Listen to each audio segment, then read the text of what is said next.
In just a moment, X-1. But first, there's a certain water commissioner whose interest in the ladies sometimes overshadows his interest in civic affairs. His name is a familiar one, Throckmorton P. Gildersleeve, and he'll pursue his adventures tomorrow night when NBC Radio presents another comic episode of The Great Gildersleeve.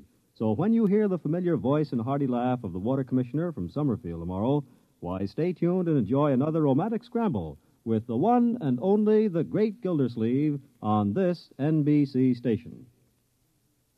And now stay tuned for X-1 on NBC.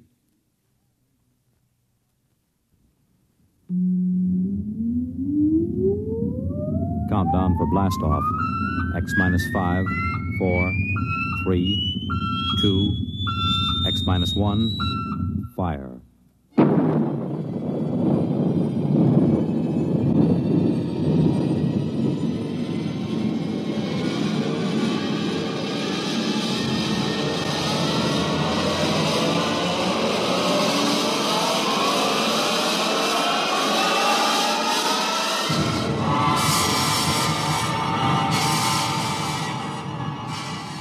From the far horizons of the unknown come transcribed tales of new dimensions in time and space.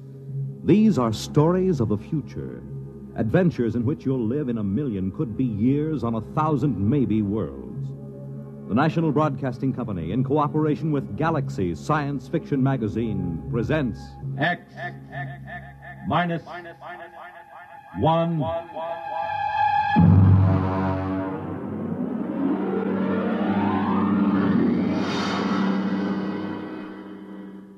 Tonight's story, The C-Chute, by Issac Asimov.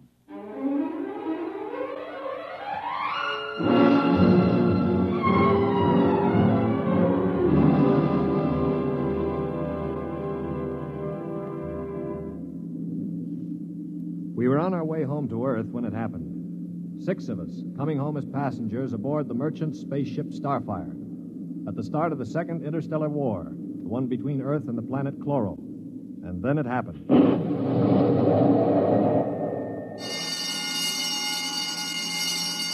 Now hear this. Condition red. Condition red. We are under attack from a Chloran battlecruiser. All hands forward to battle stations. Passengers will remain confined to the after cabin. Condition red. We are being attacked. The interception by the Chloran cruiser, the murderous running jewel of energy blasts and force field defenses.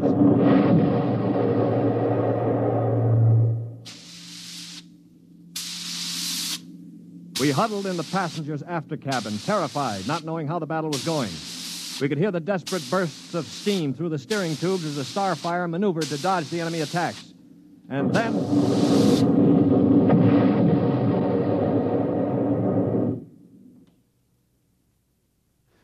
Now what? The beginning of the end, you might call it.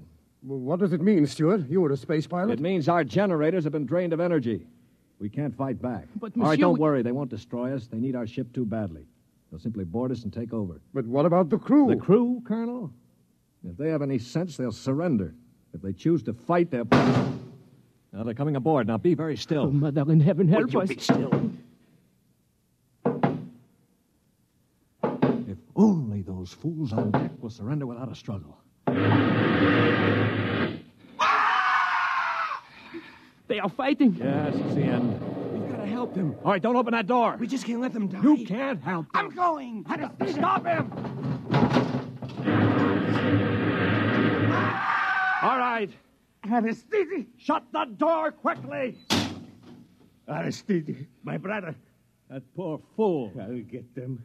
My brother, I swear to you, I'll get them. Yeah, you better cover his body. The brutes. The monstrous green-skinned brutes. They're no more brutes than we are, Colonel. This is a war. Are you defending them? I'm merely pointing out the facts. I ought to strangle you. Why not save it for the Chloros? I will. I promise you I will. Well, they're probably deciding right now what to do with us. We might as well settle down and wait.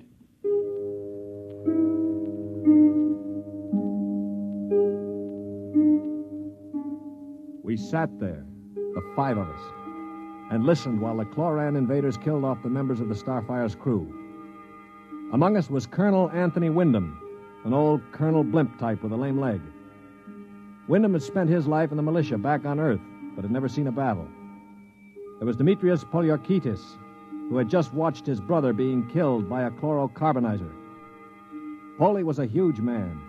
He and his brother had tried truck farming in Arcturus and given it up after 2 seasons. Then there was LeBlanc, a sensitive, frightened young man of 22, and Randolph Mullen, who looked like somebody's caricature of a bookkeeper, a mild, balding, milquetoast little man. And there was myself, John Stewart. I was the only one who'd ever had contact with the chloro people. I had a pair of artoplasm hands to prove it. It is quiet now. Yeah, they've finished with the crew. Mr. Stewart, Yes, Mr. Mullen. what do you think will happen next? Well, they'll put a prize crew of 2 aboard and take us to one of their home planets as prisoners of war. Only 2 of the chloros will stay aboard. Well, 2 is all they'll need. Why, Colonel? You thinking of leading a gallant raid to retake the ship? Well, simply a point of information, dash it. All right, then let me give you another point of information. If you want to commit suicide quick, just open that bulkhead door. 3 steps inside, you'd fall on your face. But why? Don't you smell anything, LeBlanc? Get close to the door. It smells like gas. Yeah, it is gas. Chlorine gas. They breathe it like we breathe oxygen. They've chlorinated the whole crew's compartment. 1 big whiff of that and we'd all be dead. So just forget about rushing the chloros. How do you know so much about their habits, Stewart? I lived on a chloro planet for 6 months. You see these hands? They were mangled in the oxygenating machinery of my own quarters. They grew these artoplasm things and operated. They're weak, but at least I have hands again. Monsieur Stewart, Yeah. will they kill us? No. Why do you say that? Because, in their own way, they're gentlemen. Probably will be interned for the duration. You call them gentlemen. After they killed my brother in cold blood, you call them gentlemen. You know, Stewart, you sound more and more like a blasted Greenie sympathizer. Blasted, man. Where's your patriotism and loyalty? My loyalty is where it belongs, with honesty and decency, regardless of the shape of the being it appears in. This is a ridiculous war. Why are we fighting these people? We can live only on planets with oxygen, and oxygen is poison to them. They can live only in chlorine atmosphere, which is deadly to us. Yet we're fighting them over a bunch of worthless asteroids that neither of us can live on comfortably. Well, it's a matter of principle. It's a matter of stupid pride and greed. I don't like what you say, mister. Why not? Because you talk too nice about these greeny scum. They're good to you, eh? Well, they weren't good to my brother. They killed him. And I think maybe I'll kill you, you rotten greeny... Mullen, grab him. I can't break his hold. They are coming in. Foley, let him go. They saved your life this time. But when I'm finished with them... Quiet. I think they're opening the lock. Well, don't get between us. Foley, don't lose your head. They'll kill us all. I greet you, Earthmen.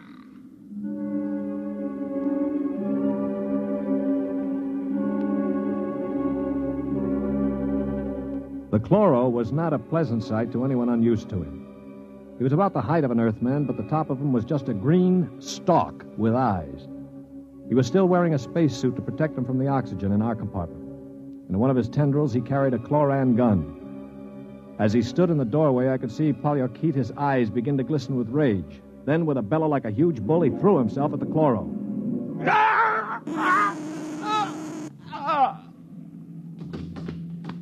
He is not dead, merely temporarily paralyzed. You 5 will remain together as prisoners of war. We expect to reach our own planet within several weeks, your time. There you will be interned for the duration of the war. If any of you attempts to leave this compartment, we shall be forced to destroy you. That is all I have to communicate.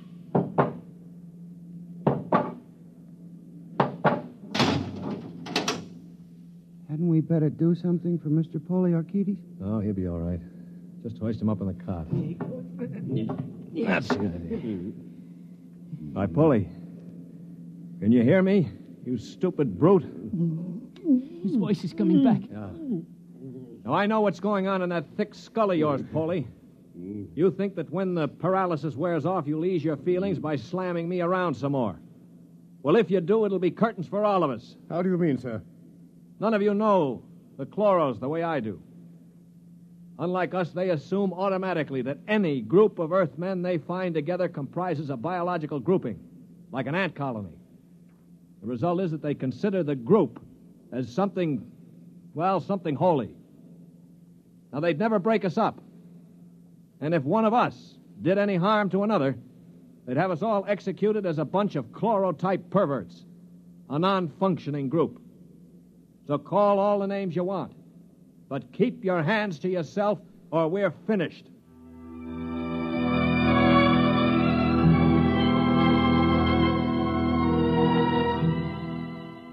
My little speech had a sobering effect on the group. For the next 24 hours, we did little besides eat our rations and think. I tried to evaluate them. The colonel I had figured for an old windbag. Poliorketis was a hate-filled brute. LeBlanc would crack first. He was like a frightened child. Mullen was a nonentity, a mouse instead of a man. Everything he did seemed prissyish. His voice had the quality of furtively rustling underbrush. How long did you say the trip would take, Mr. Stewart? Well, the chloro said about 2 weeks. Gentlemen, if I may interrupt. Colonel? Now, it has occurred to me that perhaps you know of some weakness that might enable us to overcome these chloros. The only weakness they've got is that they can't stand oxygen. Oh, but there must be some way to get the best of them, man. After all, there are only now, look, two. Before I answer, Colonel, I have to know your motive. Is it to save your own skin or help Earth win the war? Oh, dash it, man, to help our side, of course. What we're looking for is the way to save the ship for Earth without losing our lives, yes? Well, all right, let's take a vote then. LeBlanc? I have a wife waiting on Earth, Mr. Stewart. I do not want to die. Uh-huh. Hero number 1. What about you, Mullen? I don't see how we could accomplish it without... Hero number 2. Well, Poliorketis? When I kill Chloros, it will be with my bare hands. On their planet, I will kill dozens, I promise you. 3 down. Well, Colonel, don't you want to march to glory, an old militiaman like you? Your attitude is very cynical and unbecoming, Stuart. I see. Well, then I'll have to blow the ship up myself. Stuart! Don't worry, Colonel. I don't intend to be a dead hero. Of course, there is a way we might do it. What did you say, Mr. Mullen? There's a spacesuit and magnetic boots stored in that locker over there. We might be able to reach the control room from the outside of the ship. The outside? But how would we get outside? Well, this compartment has a C-Chute. It must. What is a C-Chute? A C-Chute, my boy, is a casualty chute. It doesn't get talked about much, but all the main compartments have them. They're just little airlocks down which you slide a corpse. Burial in space. Oh, blast it, Mullen. Suppose you did get outside. How could you re-enter the ship? Through the steam tubes, the ones they use to guide the ship. Wait a minute, Mullen. What do you know about steam tubes? I thought you were a bookkeeper. Well, on Arcturus, I got interested in spaceship models. I studied all about them. On my own time, of course. Yeah, naturally. At any rate, I learned that the steam tubes have an access vent directly to the control room for repairs and so forth. And the chloros, they are in the control room. What do you think, Stuart? Well, it's a video sort of idea, but it might just work. We could get permission from the chloros to open the C-Chute and bury Polly's brother. And one of us could slip into it, work forward, and climb up through the steam tube. The question being, which one? What about you? You with your loud talk and your sneers. I'm no hero, Polly. I've already said that. My object is to stay alive. The steam tube let go while you were in it, you'd be broiled like a lobster. Now, how about the colonel here? If I were younger, blasted, I'd trounce you. You know very well with my injured leg. Yeah, of course. Not to mention my artificial hands. Well, now, what unfortunate deformities do the rest of us have? Polly? You just keep talking, Mr. Big Mouth, and pretty soon we'll kick your teeth in. Of course, that's your standard reply to everything, isn't it? LeBlanc, will you do it? I cannot. Not even to get back to Denise? Please, I cannot. LeBlanc needn't go. I'll do it. What? After all, it is my idea. Wait a minute. Are you serious, Mullen? Yes. Well, how? I don't understand. Why? Why you? Well, it seems no one else will do it. But that's no reason, man. I can't think of any other. Look here. Do you really intend to go through with it, sir? Yes, I suppose I do. Well, dash it, man. Let me shake your hand. You're an Earthman, by heaven. You do this thing and win or die. I'll bear witness for you.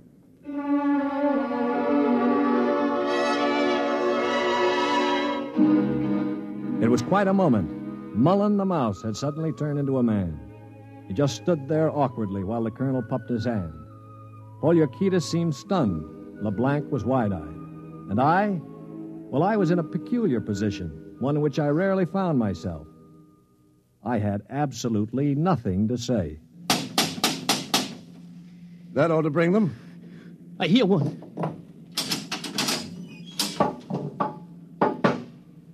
What is it, Earthman?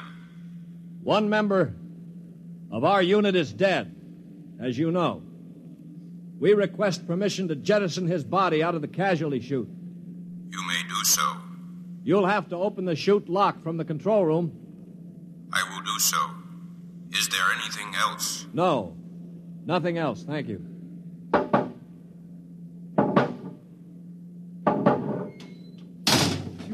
Oh, boy. All right, come on now, we'll have to work fast. Mullen, get into a spacesuit from the emergency locker. Polly, help Mom with those magnetic boots. Hurry. I'm working as fast as I can. The arm, there. All right, give me the helmet. The helmet. Okay. Now, Mullen, you better scratch your nose if you have to. It's your last chance for a while. What about radio contact? You can talk to us. We'll listen in on the helmet set in one of the other suits. The chloros won't have their set on the interphone frequency. Wait a moment. What for? Dash it, what's he going to use for a weapon? He isn't big enough to fight them barehanded. Ah, no, that's true. Well, how about one of those oxygen cylinders? Good idea. Use it to bash them over the head. Now, give him one of the cylinders equipped with a reducing valve. Now, look, Mullen, if your magnetic boots fail and you start drifting away into space, open this valve. See that? Now, you can use it like a miniature jet and try to blow yourself back to the ship. Understand? I think so. Well, I only hope it works. All right, here goes the helmet. You'd better hurry. The light is on over the C-Chute. Yeah. All right. That means I've opened the lock. Here. Now, can you hear me? Oh, LeBlanc, give me that other space helmet. Yes, here. Let me switch on the radio. Can you hear me, Mullen? I hear you. Fine. Plenty of air? Air's okay. Uh-huh. Polly, open the C-Chute. Okay, now help him in. All ready? Ready? Well, good luck.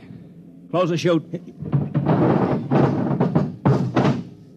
Pull the ejector valve. Now!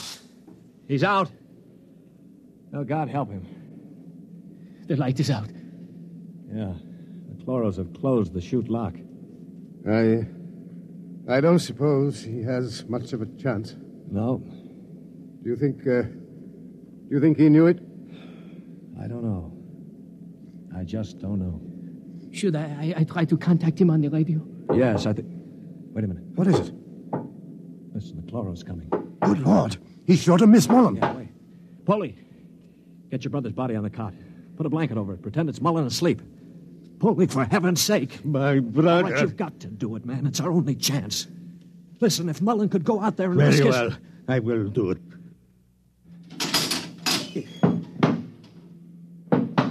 Earthman, Yes. you have jettisoned the body. Yes. Good. Is there something further we can do? No, We are very tired. Our grief is very great at losing one of our unit. We would like to rest alone. I will respect your wishes. I see that one of your units sleeps already. Yes, Mr. Mullen was overcome with grief. I leave you. Oh, brother. Polly, I thought sure you were going to rush him. With that brave little guy out there. What do you think I am, anyway? And to think I laughed at him. It makes me ashamed. Yeah, I guess I've been saying some things that maybe weren't too funny. I owe all of you an apology. Do you think it's safe to try the radio? Yeah, we better. Hello? Hello, Mullen. can you hear me? Yes, I hear you. Where are you? I'm standing on the outside of the ship. All right, now take care.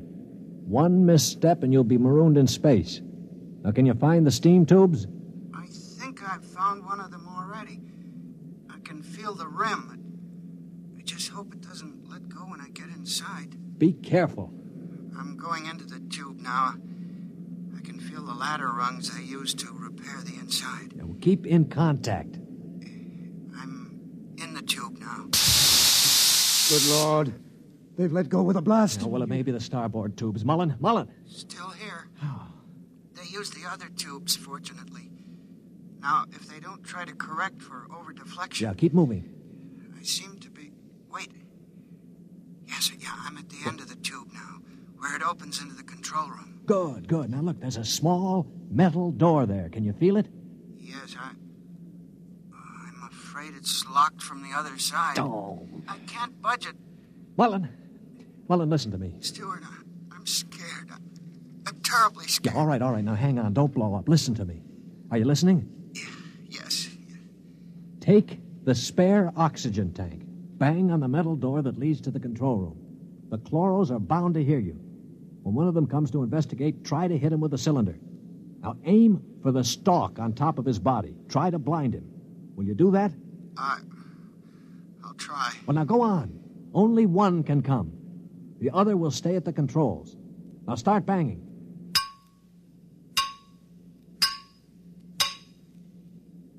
Any luck? No, Wait, I hear something. Something's opening the lock. The door now. I hear... Ah! Mullen, what happened? Mullen, can you hear me? Mullen!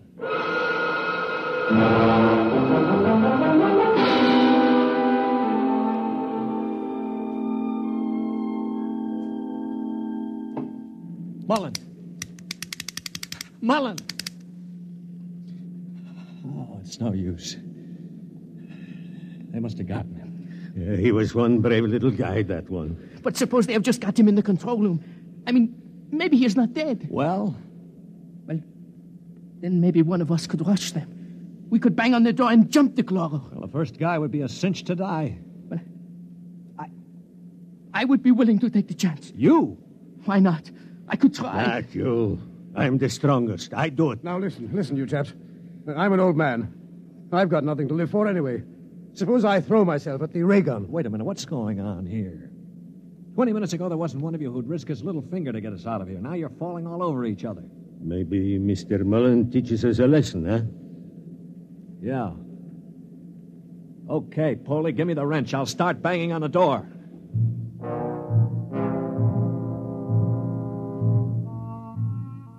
They say that selflessness is contagious. I guess maybe it is. I'd been a cynic all my life, a man who believed in nothing.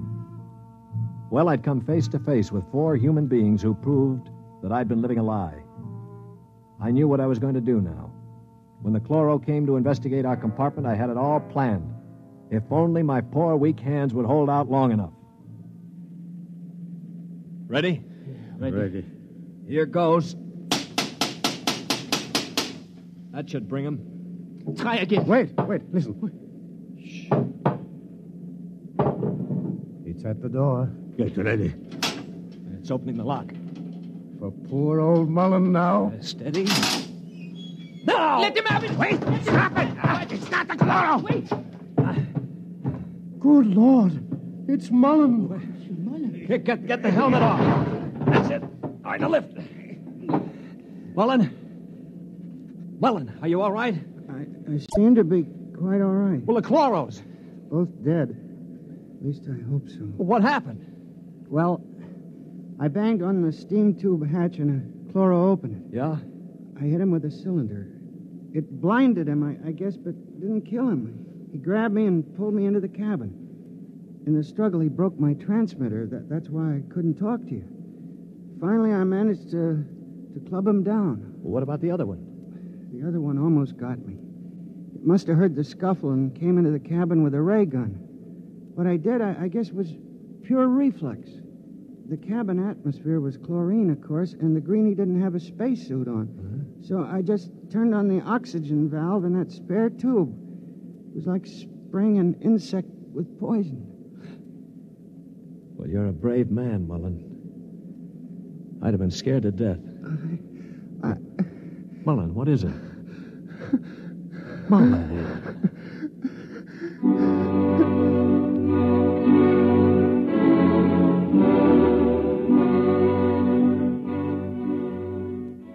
An hour later, false hands and all, I was at the controls of the ship, headed for Earth.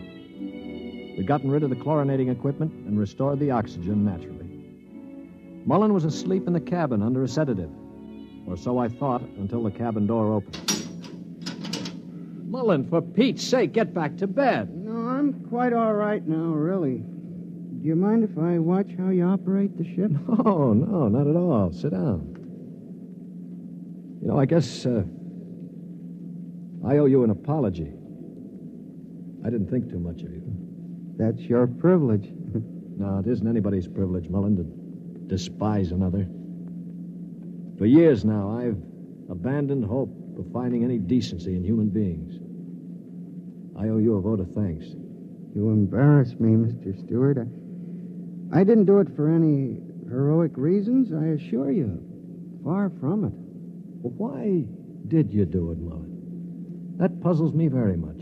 Well, Mr. Stewart, I'm a bookkeeper. 17 years ago, I left Earth to work on Arcturus. I never made much impression on anybody on Earth, although I wanted very much to have people like me. Well, about a year ago, I started to write to my family again. Don't ask me why. And then I asked for a leave of absence to go home after 17 years. Well, I still don't understand. It wasn't patriotism or love of a woman or money or any of those things. What was it? Mr. Stewart, haven't you ever been homesick?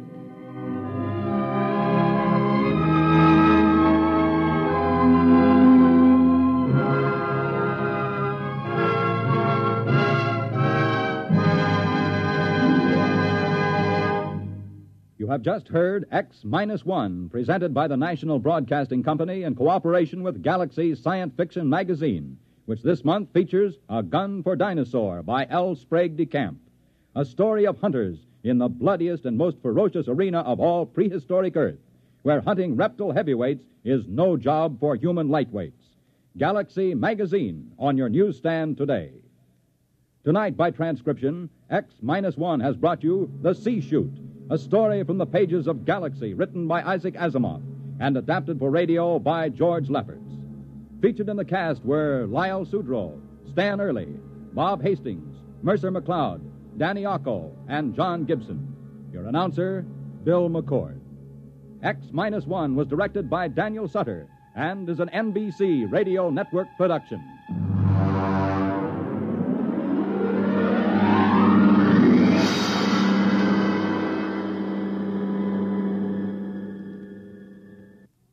Next week, on a distant planet in a forgotten colony of Earth, a man is ordered to commit a murder. Listen to Skulking Permit on X-1 next week.